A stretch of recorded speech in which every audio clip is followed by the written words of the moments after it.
In this tutorial, I'm going to show you how to create a Zaption. After you go to Zaption.com, you'll click Login, and then log into your Zaption account. If you don't have a Zaption account, make sure you get a postcard from one of us today so we can give you the link for you to get a free 60-day trial of the Pro version. Now that I'm logged in, I'm going to click New Tour and upload the video from YouTube. So I go to YouTube, copy the URL, paste it, hit search.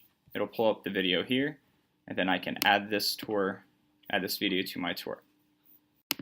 Now that the video has been added to my tour, I'm going to click play. And at this time, you would be able to hear the video from YouTube. However, I uploaded a video that did not have any sound. That way you could hear my voice.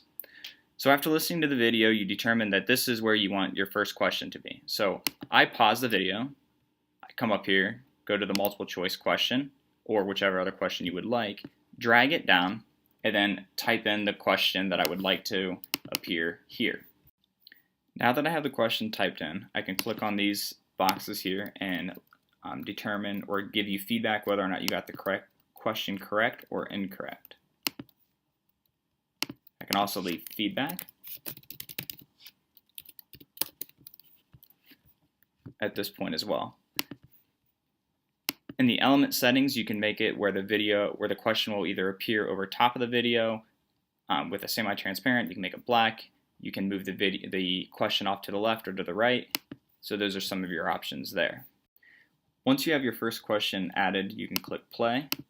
The video will continue on, and then you can add more questions as you go. So I'm going to pause it again and put in a short response question this time.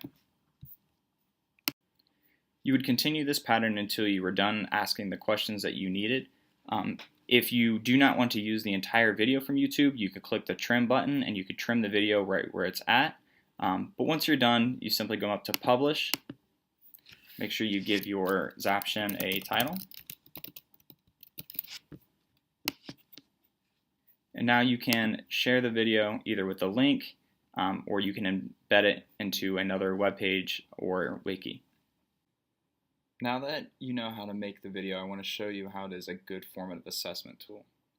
When I'm in the My Tours section and I put my cursor over top of the video, it gives me two options.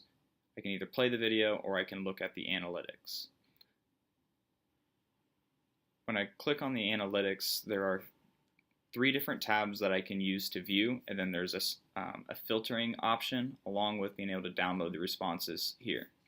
The first tab, as you can see, is the overview, which lets me know how many students have viewed it, the average time it took, and the number of questions that were completed. It also allows me to see the students' rating, how many stars they gave it, and so on. Now, if I click on the response tab, it shows me specific information for each question. So as you can see, it lets me know what multiple choice question it was, where the time was that the question was asked, the students who answered the question, if they got it right or wrong, and what responses they wrote. I can also switch to the next question by clicking here and moving on. Now, the third tab is the Viewers tab, and I'm unable to click on that because it has student information, but this is a screenshot of what that would look like. So it lets you know what the student's name, what score they got, and then when they took the test or watched the video, how long it took them, last viewed if they viewed it more than one time, and so on. Thank you for watching, and please don't hesitate to let us know if you have any questions.